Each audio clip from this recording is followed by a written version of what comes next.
Hello and welcome back to Cinders. Gloria is ragging on us in our own room. Of course you would say that. Just like you, Mother can be a difficult person to get along with, I admit. But her intentions are good. Think about the way she's putting all her strength into giving us a good life. And if you still doubt her, try imagining our lives without her. Don't mind if I do. How long do you think this house would last with her gone? Really long? You must understand she won't be here to care for us forever. And if I can't do it alone, Cinders, I need your support. You are wrong! Get out of my room! My dear Gloria, I don't know what is more ironic, you talking about maturity or the fact that you actually believe in the things you're saying. Let me tell you something, my poor little drone. Maturity has nothing to do with reproducing a pattern you've been presented. Watch and repeat, that's a child's task. Maturity is independence. It is choosing the life you want for yourself and doing all you can to get it, despite the shadow of the Great Mother trying to block you from the sun. Oh, the terrible mother! How can she try to protect you, teach you how to live, and expect you to care for your legacy? Such unjust cruelty! Maturity is also about being able to create your own relationships, no matter what she told you. We don't have to torture each other, you know. Just because Carmosa trained us to pick on ourselves so that we won't join forces and rebel against her, doesn't mean we have to do it. Exactly! We waste all our potential to act responsibly and show Mother that we are adults on constant quarrels. We are not doing half the things that are expected of us, of any responsible person really, and Carmosa is still giving us a chance. We are so childish! No, we are not. We are young women who just want to live normal lives without constant fear, frustration, and self-pity. And fire trucks. They're so delightful. It's absolutely normal that we aren't happy. Who would be? We want things to change, but we lack the means to make that happen. That's why we should rebel against Carmosa. We are more than capable of running this house on our own, and she knows it. Are you serious? Talk to the hand! Completely. But for that we need to act together, cooperate, and not waste our energy on making each other miserable with our little schemes.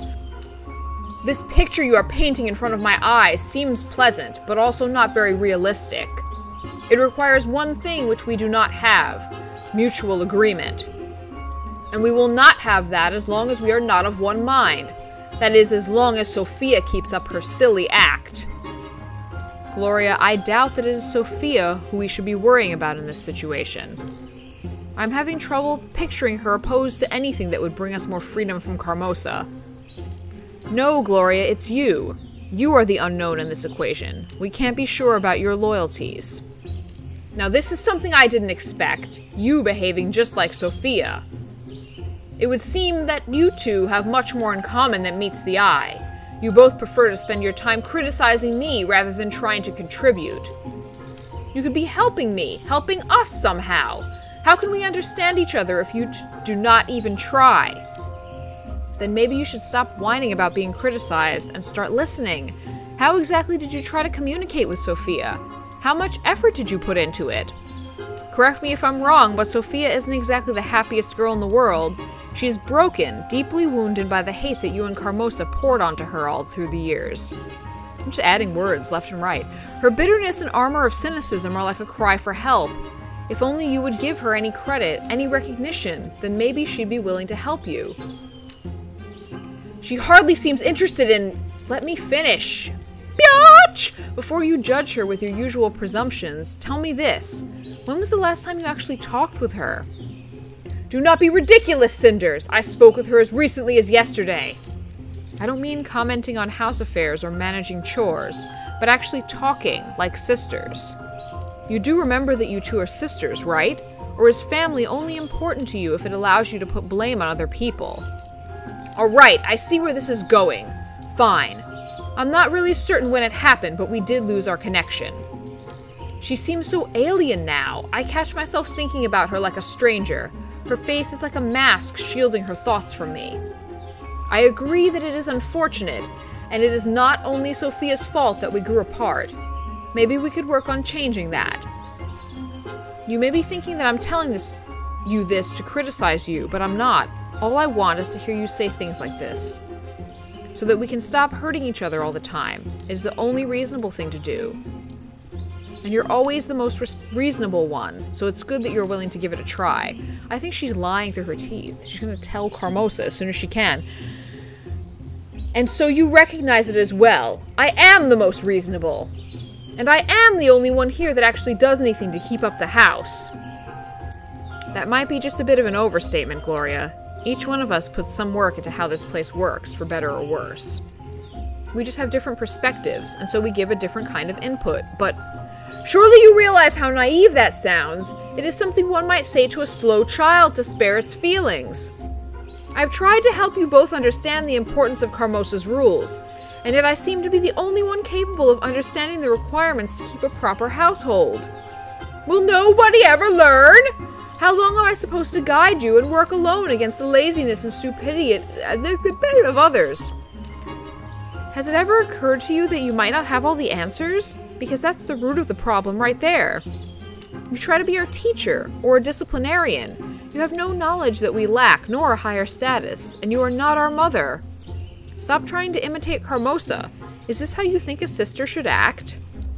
How should I know? Do any of you act like one towards me? Let's reason with her. Why the hell not?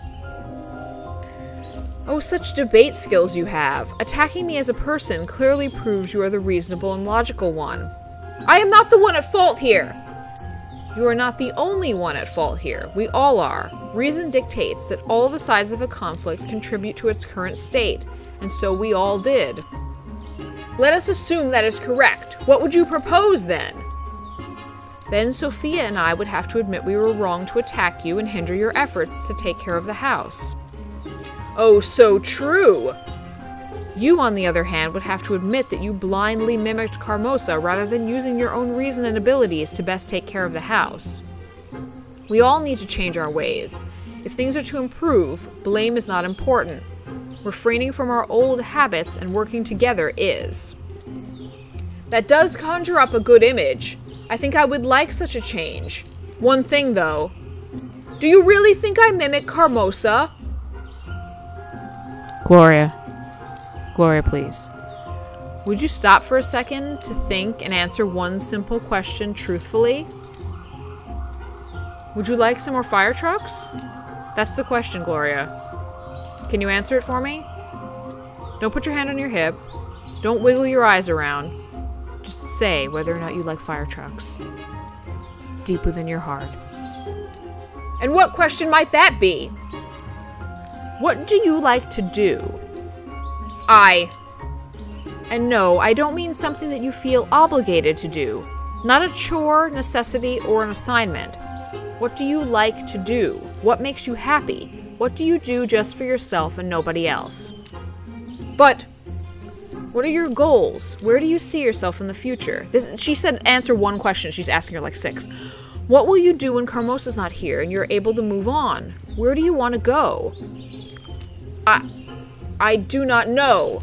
I just want to make everything better. This house should work as intended, and it should do so because of me. I want to make everyone happy and keep it all together. Fine. And when you accomplish that, what then? Imagine, the house is running smoothly. Carmosa is proud of you and relaxed, all tasks complete. What would you do with all your free time then? I do not know what to say. Indeed, such a situation seems highly unlikely to occur, so I have not given it any thought. Who are you? What do you know about yourself? I do not know. I do not know why you are so mean to me. All I did was come here with an open mind to talk to you, find some mutual understanding. You get no understanding because there is nothing there to understand. You came here to reenact Carmosa in a statement of superiority. That is not true! I did indeed try to get through to you. You simply would not listen. You didn't either. Get through to me? You came here with your air of superiority to boost your own conviction. You don't care about myself or Sophia. All you care about is you. This is pointless! I see no reason to listen to such nonsense. Especially since I did nothing to deserve such treatment from an immature brat. Both of you are trying to turn everybody against you. Then you will be able to whine about the fate that brought you to living in cinders and pain. I must have had some kind of huge lapse in judgment to even consider treating you as a mature woman. Now look who's talking. Do you even understand the word mature, or is it just something you repeat after Carmosa? Fine, Cinders. Get out. Enjoy your freedom while it lasts. You have one more day until Carmosa returns. And I will not stoop to debating the order of things with you any further, nor try to teach you. You can go and do as you please for today. We'll see where your freedom gets you. Ha-ha! We both know you are powerless to stop me from leaving the house, or from doing anything for that matter, so you can stop pretending.